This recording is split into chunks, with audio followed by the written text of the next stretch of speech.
Alright, what's going on everybody? I'm back with another video, and today I'm going to be giving you 5 more tips when cruising to hopefully make your cruise experience a little less stressful and that much more enjoyable. So let's get right into it.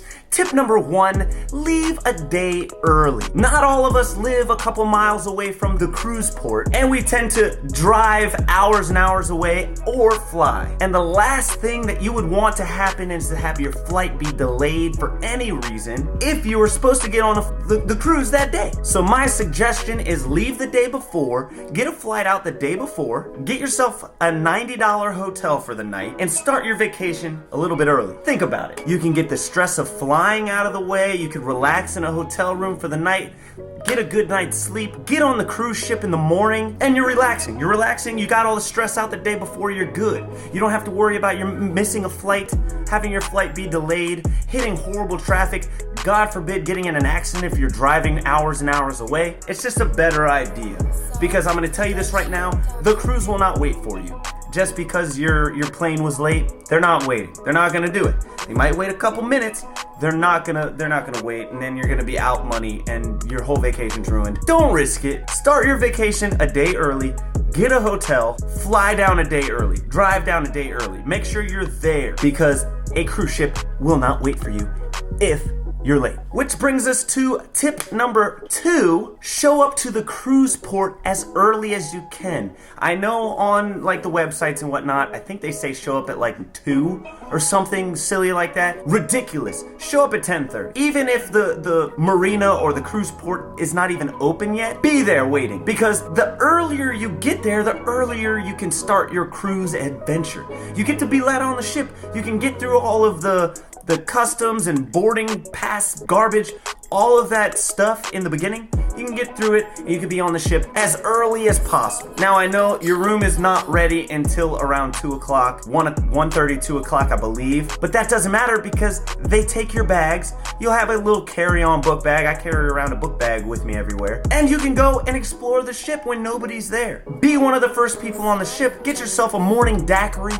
a morning margarita. It's normal. You're on vacation. It's fine. So remember, the earlier you get there, the earlier you can start your vacation. Going into tip number 3, make sure you bring cash. Bring cash with you. The cruise ships do have ATM machines, don't get me wrong, but they're gonna hit you with some penalties. They're gonna hit you with some fees that you might not want to pay for. Not only that, when you arrive to your cruise port, whether that be you driving yourself or your Uber, whatever, there are going to be some very nice gentlemen waiting there for you to take your luggage because they're going to bring it to your room. Now, it's not mandatory to tip these people, but you don't want to look like the asshole that's not tipping anybody. So when that nice gentleman takes your bag, slide him a nice 5. If you're really generous, give him a 10. This might not correlate with what I'm talking about. This could have just been a coincidence, but the last time I was on a cruise, the guy took our bags, I slid him a 10, and that was the first cruise we've ever been on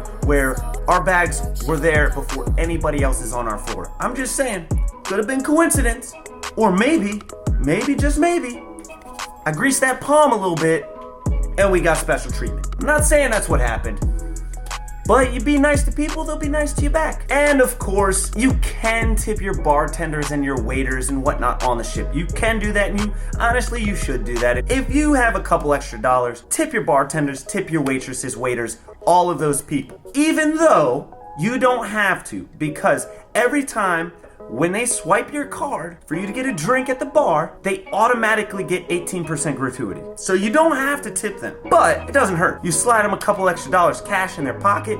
The next time that guy sees you, he's gonna be your best friend in the world. He's gonna help you. This goes for bars just in general. But when you're on a cruise, a couple extra dollars does go a long way. And of course, you got the people at the end of your cruise day, people that clean and maintain your room and make sure your sleeping experience is the best it can be.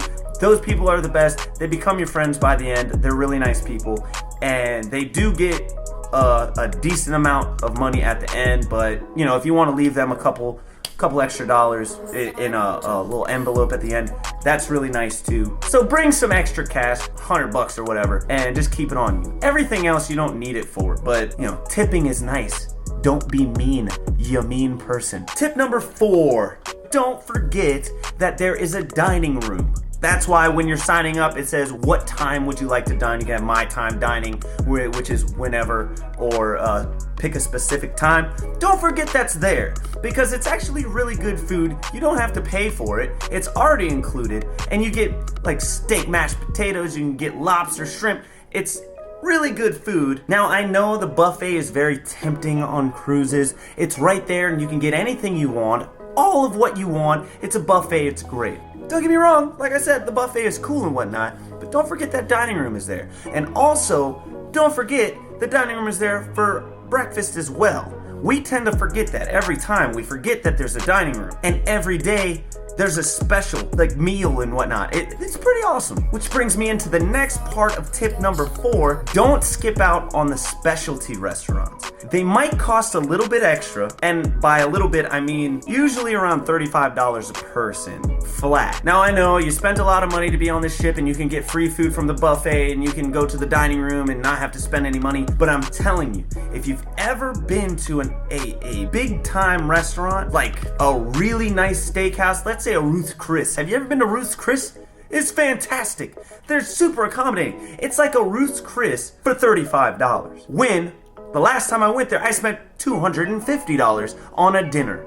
So calculate that in your head for it. The last time we went to 2 specialty restaurants.